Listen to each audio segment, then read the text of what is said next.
दोस्तों, आज हम डॉक्टर भीमराव अंबेडकर की जीवनी के बारे में चर्चा करेंगे। तो क्या था डॉक्टर अंबेडकर का जीवन परिचय? डॉक्टर भीमराव अंबेडकर भारत के संविधान निर्माता एवं दलितों के मसीहा थे। इनका जन्म 14 अप्रैल 1891 में महू मध्य प्रदेश में हुआ। पिता का नाम रामजी मालवजी सकपाल और माता का नाम भीमाबाई था। भीमराव अपने माता पिता की 14वीं संतान थे। महार जाति के थे। लोग महार जाति को बहुत अछूत और बेहद निचला वर्ग मानते थे।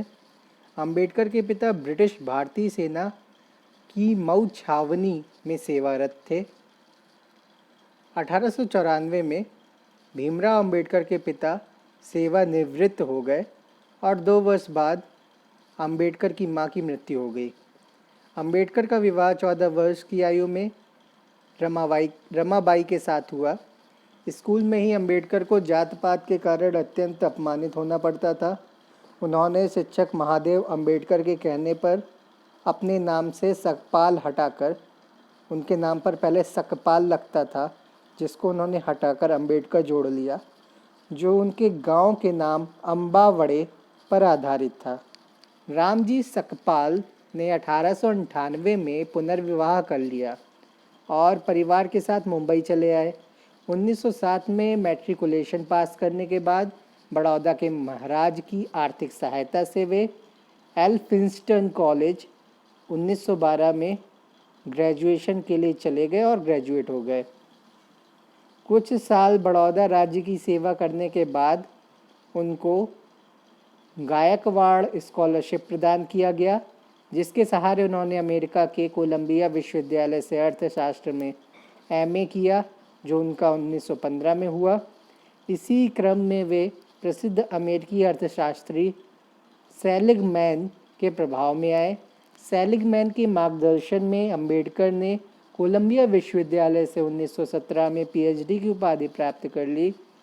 इसी वर्ष उन्होंने लंदन स्कूल ऑफ इकोनॉमिक्स में दाखिला लिया, लेकिन साधना भाव में अपनी शिक्षा पूरी नहीं कर सके। विदेश से पढ़ाई पूरी करने के बाद अंबेडकर के माथे से अछूत का कलंक मिट जाना चाहिए था, लेकिन वह तब भी नहीं मिट पाया। यही कारण था कि बड़ौदा के किसी भी होटल में उन्हें जगह नहीं मिली। उन्होंने बड़ौदा के महाराज के यहाँ नौकरी कर ली, किंतु यहाँ चपरासी भी उनसे दूर रहते थे। अंबेडकर ने बम्बई में the small holdings in India and their remedies नामक पुस्तक प्रकाशित की। उन्होंने अपने जीवन का एकमात्र ध्येय हिंदू समाज के अन्याय और अत्याचार का प्रतिकार करके अस्पृश्योद्धार करना निश्चित किया। नवंबर 1918 में Ambedkar Bombay Sydenham college of commerce and economics में अर्थशास्त्र के प्रोफेसर नियुक्त हुए। जून 1921 में लंदन विश्वविद्यालय ने उन्हें एमएससी की उपाधि प्रदान की। इसके पश्चात वे जर्मनी के बोन विश्वविद्यालय में पढ़ाई करने के लिए गए। वहां से डीएससी की उपाधि प्राप्त की। अप्रैल 1923 में बैरिस्टर बने। उसी वर्ष उन्होंने बम्बई उच्च न्यायालय में वकालत करना प्रारंभ कर दिया। इस तरह विपरीत परिस्थिति में पैदा होने के बावजूद अपनी लगन और कर्मठता से उन्होंने एमए, पीएचडी, एमएससी, बार एट लॉ की डिग्रियां प्राप्त की। इस तरह से वे अपने युग के सबसे ज़्यादा पढ़े लिखे राजनेता एवं विचारक थे। अछूतों के जीवन से उन्हें गहरी सहानुभूति थी। उनके साथ जो भेदभाव बढ़ता जाता था, उसे दूर करने के लिए उन्होंने आंदोलन किया और लोगों को संगठित किया। उन्होंने अपने अछूतोद्धार आंदोलन का प्रारंभ 20 जुलाई 1924 को बम्बई में बहिष्कृत हितकारिणी सभा से किया। आगे चलकर अंबेडकर ने अगस्त 1930 को नागपुर में एक अखिल भारतीय दलित कांग्रेस का आयोजन किया। उन्होंने दलित वर्ग के लोगों को लोक सेवा में जाने हेतु प्रोत्साहित किया। उन्होंने दिसंबर 1930 में गोलमेज सम्मेलन में भाग लिया, जिससे विश्व भर में उनकी छवि भारत के अस्पृश्य लोगों के नेता के रूप में उभर कर आई। इसी सम्मेलन में अम्बेडकर द्वारा पृथक निर्वाचन तथा आरक्षित सीटों की मांग की गई, जो आगे चलकर गांधी व अम्बेडकर के मध्य संघर्ष का कारण बनी। 1932 में पुनः इस संबंध में समझौता हुआ, जिसके अनुसार पृथक निर्वाचन मंडल के स्थान पर पृथक प्रतिनिधित्व पर सहमति बनी। अक्टूबर 1935 को अंबेडकर को सरकारी लॉ कॉलेज बम्बई का प्रधानाचार्य नियुक्त किया गया और इस पद पर उन्होंने 2 वर्ष तक कार्य किया। इसी वर्ष उनकी पत्नी रमाबाई की मृत्यु हो गई। 1936 में अंबेडकर ने स्वतंत्र लेबर पार्टी की स्थापना की, जो 1937 में केंद्रीय विधानसभा चुनावों में 15 सीटें जीती। अंबेडकर में रक्षा सलाहकार समिति और वायसराय की कार्यकारी परिषद के लिए श्रम मंत्री के रूप में सेवारत रहने के अच्छे गुण मिले और उन्हें इसका अवसर भी प्राप्त हुआ। वे नेहरू के अंतरिम सरकार में विधि मंत्री बनाए गए। अगस्त 1947 में अंबेडकर को संविधान सभा ने प्रारूप समिति का अध्यक्ष बनाया। अप्रैल 1948 को उन्होंने डॉक्टर शारदा कबीर, जो कि ब्राह्मण जाति से थी, उनसे पुनर्विवाह किया। अंततः अंबेडकर ने हिंदू धर्म में व्याप्त छुआछूत एवं अन्य कुरीतियों से खिन्न होकर नागपुर में अपने लगभग 2 लाख दलित अनुयायियों के साथ सामूहिक रूप से हिंदू धर्म का त्याग कर बौद्ध धर्म की दीक्षा ले ली। 6 दिसंबर 1956 को महान समाज सेवा करने वाले, दलितों के उद्धारक और दलितों के हित चिंतक अंबेडकर जी का निधन हो गया। अंबेडकर जी के विचार।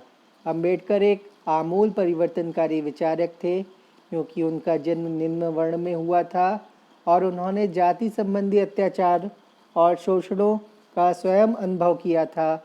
इसलिए गांधी जी के परंपरावादी दृष्टिकोण के विपरीत अंबेडकर के वर्ण व्यवस्था पर विचार उनकी प्रगतिशील दृष्टिकोण के अनुरूप सामाजिक, आर्थिक, धार्मिक कारकों की पहचान पर आधारित थे। अंबेडकर का मानना है कि वर्ण व्यवस्था मूलतः ब्राह्मणवादी व्यवस्था के हितों पर टिकी हुई मानव द्वारा बनाई गई व्यवस्था है, जिसके मूल में ही शोषण, अन्याय, असमानता के विचार विद्यमान हैं। अतः इस व्यवस्था को समाप्त किए बिना हिंदू समाज में समानता स्थापित करना संभव नहीं है। अंबेडकर ने अपने ऐतिहासिक दृष्टिकोण की समझ के आधारों पर शूद्रों के संदर्भ में एक नई व्याख्या प्रस्तुत की, जिसमें उन्होंने दावा किया कि मूल रूप से शूद्र सूर्यवंशी हैं और वो एक सूर्यवंशी क्षत्रिय है, किंतु राजाओं ने वर्ण व्यवस्था के अंतर्गत ब्राह्मणों का वर्चस्व मानने से इनकार कर दिया, जिसकी प्रतिक्रिया में ब्राह्मणों से उनका उपनयन संस्कार बंद कर दिया गया। परिणाम स्वरूप संस्कार न होने के कारण समाज के अन्य लोगों ने इनसे सामाजिक संबंध तोड़ लिए और धीरे धीरे सामाजिक व्यवस्था में यह वर्ग बाकी वर्गों के साथ त्याज एवं बहिष्कृत होता गया। इनके बहिष्करण की प्रक्रिया इतनी व्यापक हो गई कि बाकी वर्ग इनके साथ छुआछूत जैसी प्रथाओं का पालन करने लगे। साथ ही मुख्य सामाजिक कार्यों के इनके बहिष्करण ने इन्हें ऐसे कर्मों के लिए अपनी आजीविका चलाने के लिए मजबूर कर दिया, जो अमानवीय होने के साथ साथ गरिमा व प्रतिष्ठा के विरुद्ध थे। इसके अलावा कुओं, तालाबों, सामूहिक कार्यक्रमों, उत्सवों, मंदिरों में आदि में इनकी भागीदारी को रोक दिया गया। इन सब प्रथाओं को स्वीकार्यता प्रदान करवाने के लिए गीता, मनुस्मृति, पुरुष सूक्त जैसे धर्म ग्रंथों का सहारा लिया गया। एक बार धर्म जैसे परंपरागत संस्था के साथ जुड़ जाने पर यह कुरीतियाँ इतनी प्रभावशाली हो गई कि इनका विरोध करना असंभव होता चला गया। वर्ण जाति व्यवस्था का विरोध। अंबेडकर ने निम्नलिखित तरीकों से वर्ण जाति व्यवस्था का विरोध किया। अंबेडकर का मानना है कि वर्ण व्यवस्था गतिशीलता को रोकती है। यह रुचि और योग्यता के अनुसार नहीं, बल्कि जन्म के अनुसार श्रमिकों का विभाजन करती है। वर्ण व्यवस्था सामाजिक विषमताओं को बढ़ाती है, जो कि आधुनिक व सभ्य समाज के लिए उचित नहीं है। इसमें एक और शूद्र को अमानवीय जीवन जीने के लिए बाध्य किया जाता है, उनकी परिछाई तक को अशुभ माना जाता है। दूसरी ओर ब्राह्मणों को अधिक से अधिक विशेषाधिकार प्रदान किए जाते हैं।